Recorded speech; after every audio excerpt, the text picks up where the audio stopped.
The pounding came just after midnight, 3 sharp raps that sent Naomi Colby's heart into her throat before she had even reached the door. She lived alone at the edge of Miller's Bend, in a cabin the townsfolk crossed the street to avoid, and no one came knocking at that hour with good news. She opened it to find 2 Lakota riders standing in the moonlight, their horses lathered from hard riding, and behind them a third man holding the reins of a spare mount. The elder of the 2 spoke passable English, learned, he told her quickly, from years of trading at the fort. "You are the healer," he said. It was not a question.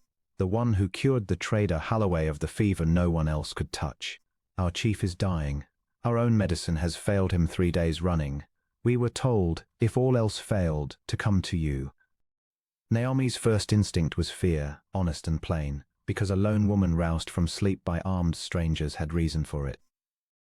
Her second instinct, arriving fast on the heels of the first, was something closer to recognition, the particular desperation in the man's voice, the same desperation she had heard in 100 doorways over the years, from settlers who would spit at her in daylight and beg at her door in the dark. She had spent 11 years since her mother died being called witch and heathen, and worse by people who nonetheless sent for her the moment their children spiked a fever no preacher's prayer could break. "What is the wound?" she asked. A buffalo gored him 3 days past, defending a boy who had wandered too close to the herd. The wound closed over wrong. It burns hot and will not drain, and he speaks less each day. Naomi already knew from the words alone what she suspected, a wound sealed before it should have been, poison building beneath skin that could not breathe. She had seen it kill 2 men in Miller's Bend, both times because some well-meaning fool had stitched a wound shut too soon out of fear of scarring. If she was right, and if there was still time, she might save him. If she was wrong or too late, she would have ridden into a Lakota camp for nothing. A settler woman among people her own town told endless frightening stories about, people she had never once been given reason to fear herself. "I need my bag," she said, "and something to carry my kettle in. Give me 5 minutes." She rode through the dark beside men she had never met, toward a people a town called savages in the same breath. They called her a witch, and found she trusted the honesty of the men beside her more than she had ever trusted the whispers back in Miller's Bend. The elder rider, whose name she learned was Hawk, spoke little more on the ride, but what he did say stayed with her, that their chief had led them for 6 winters without once raising his hand against a settler who had not raised one first. That he had turned away young warriors eager for retaliation more times than Hawk could count, believing peace, however costly, cost less in the end than war. It did not match the stories Naomi had grown up hearing at her own hearth, and she found herself wondering, as the miles passed beneath the horse's steady hooves, how many other things she had been told about the world had been just as carefully, deliberately wrong. By the time the sky began to grey toward morning, her fear of the unfamiliar had settled into something quieter and more useful. Simple resolve, the same resolve that had carried her through every hard birth and fever-racked night back home. The plain determination to do the work in front of her and let the rest sort itself out later. The camp, when they reached it near dawn, was larger and more orderly than anything the stories back home had prepared her for. Lodges arranged with purpose, cook fires already tended. A stillness over the whole place that Naomi recognized instantly as the particular quiet of a community holding its breath. Word of her arrival had run ahead of her, and by the time she dismounted, a small crowd had gathered, faces ranging from cautious curiosity to open distrust. An older woman stepped forward first, tall and unhurried, her eyes assessing Naomi with a thoroughness that made her feel measured down to the bone. "I am Waikapi," she said in careful English. "I have tended Oetika since he was a boy with a fever. I do not know why my medicine should suddenly need help from a stranger who is not even one of our own healers." "I don't doubt your skill," Naomi said honestly. "I only know what a sealed wound does to a body when the poison beneath it has nowhere to go. If I'm wrong, you've lost nothing but an hour. If I'm right, you may still lose your chief to pride instead of the wound itself."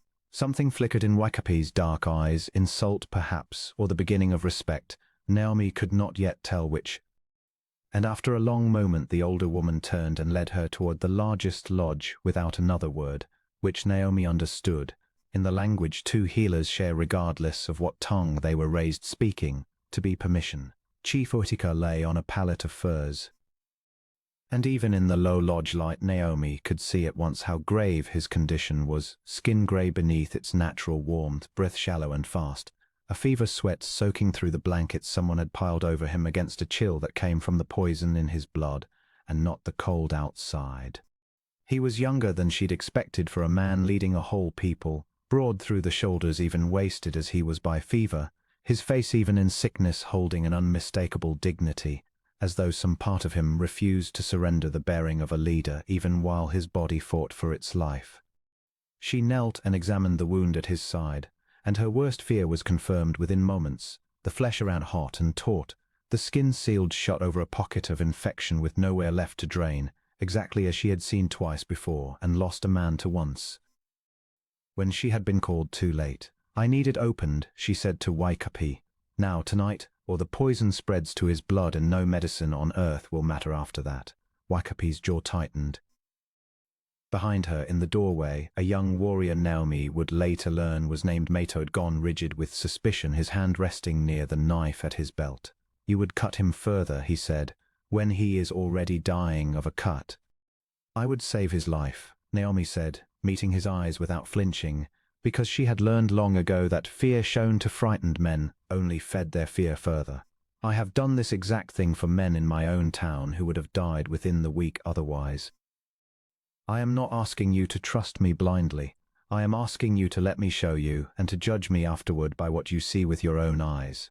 It was Utica himself, drifting in and out of the fever's grip, who settled it. His eyes opened, glassy but lucid enough to take in the standoff around him, and his voice, when it came, was rough, but carried the unmistakable weight of a man used to being heeded. "Let her work," he said. "I would rather die trying to live than die refusing help out of pride." Waikapi's shoulders dropped, not in defeat but in the particular relief of a healer grateful, despite herself, not to bear the whole weight of the decision alone. "Tell me what you need," she said to Naomi, and from that moment on worked at her side with a competence that made Naomi grateful, deeply and immediately, for every year of the older woman's experience. The work that followed was neither swift nor gentle, though Naomi did what she could to make it bearable. Boiled water, clean blades, poultices of yarrow and crushed juniper she had carried in her bag since leaving Miller's Bend, and a steady hand that did not shake even as Utica's jaw clenched hard enough to crack against the pain.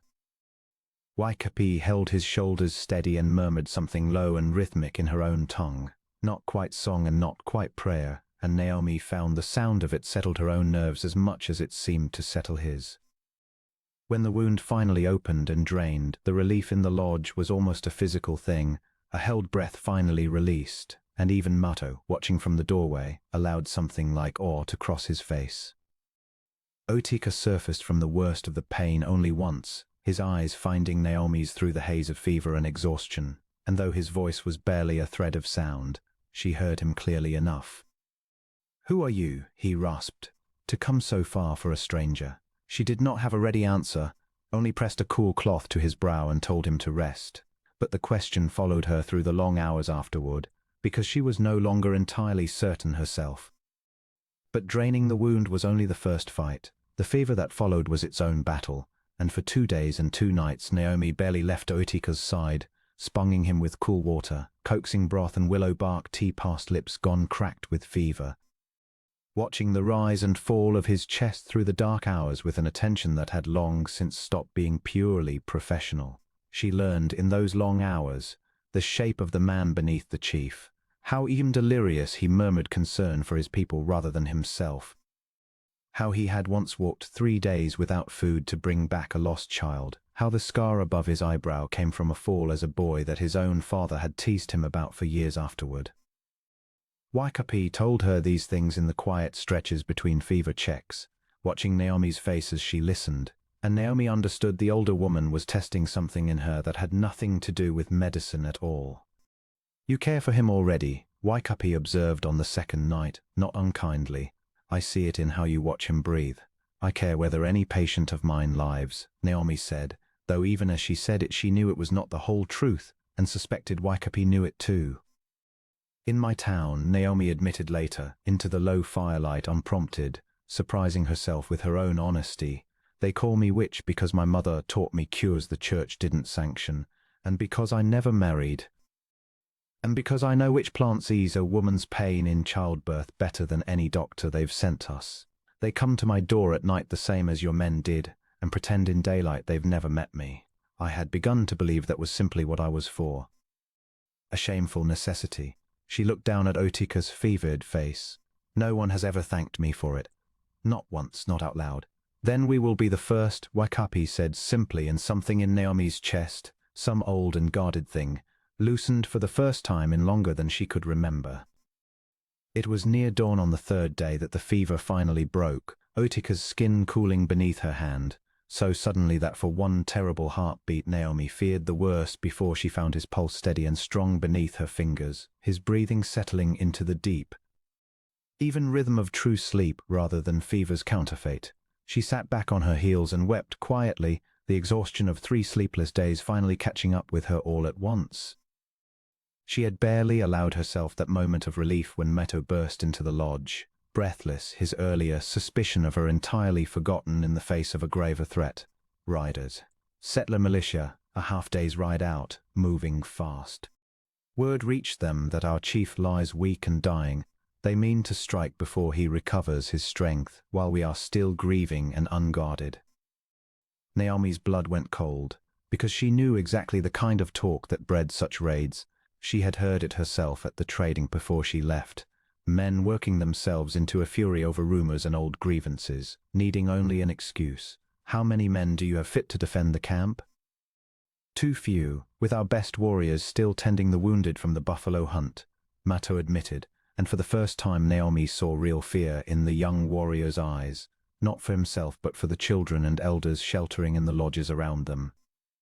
It was Ohitika, waking at the sound of urgent voices, weak but lucid for the first time in 3 days, who found the only path through the danger that did not end in bloodshed. "Wake me fully," he rasped. "Help me stand. If they see their chief alive and walking, they will know their rumor of a dying, defenseless camp was a lie built to justify a slaughter, and they will have to answer for riding against a people who did them no harm." "You can barely sit up," Naomi said, alarmed, even as she moved to support him. "Then you will hold me up," Otika said, and there was something in the way he said it, not command but plea and trust both at once, that settled the matter more surely than any argument could have. They walked out to meet the militia together at the edge of camp.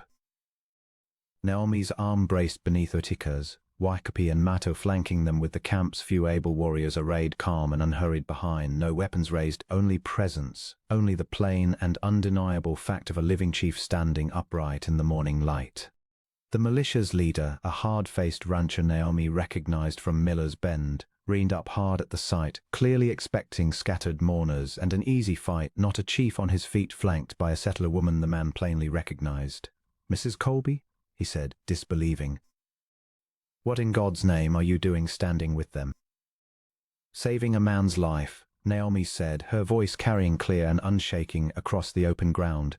"The same as I'd save yours if you came to my door bleeding, Mr. Garrity, and you know it, 'cause I've done exactly that for your own brother twice." This chief was gored defending a lost child, not planning any raid on you or anyone else. Whoever told you otherwise lied, and you nearly rode a war down on innocent people because of it. Behind Garrity, a dozen mounted men shifted uneasily in their saddles, rifles still half raised, the tension in the open ground thick enough that a single startled horse or a single careless word might have tipped the whole standoff into tragedy. Naomi felt Oitika's weight lean harder against her arm, his strength failing even as his voice stayed level, and she understood that every second they remained standing was costing him dearly, and that he was spending that cost without hesitation, because the alternative was bludgeoned on both sides of a line that never should have been drawn in the first place.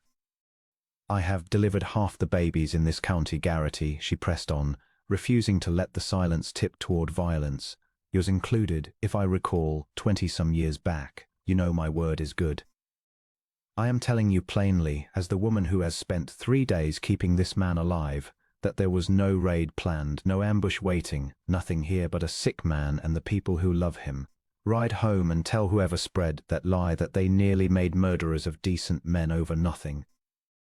The silence that followed stretched long and taut, the militia's horses shifting and blowing in the morning chill, until Garrity, shame creeping visibly up his weathered neck, finally lowered his rifle and, after a long moment, ordered his men to stand down and turn for home. Muttering something about being missiled that satisfied no one but let everyone walk away without blood spilled. When the dust of their retreat had settled and the camp's held breath finally released into something like relief, Oetika sank down onto a nearby log, more from exhaustion than danger now, and looked up at Naomi with an expression she had not seen from him before, something unguarded and entirely warm. "You saved my life twice in 3 days," he said. "Once from the wound, and once from a war neither of us wanted. I only told the truth," Naomi said. "Twice." "In my experience," Oetika said, "the truth is a rarer medicine than most, and you carry it as easily as you carry your herbs." He studied her a long moment, weak but steady, a man who had faced death and looked at what remained on the other side of it with new and deliberate attention. "You have no home left that wants you, by your own account. We are a people who have learned better than most what it costs to be unwanted by those who should have loved you. Stay, Naomi Colby, not as our healer only, though we would be glad of that too.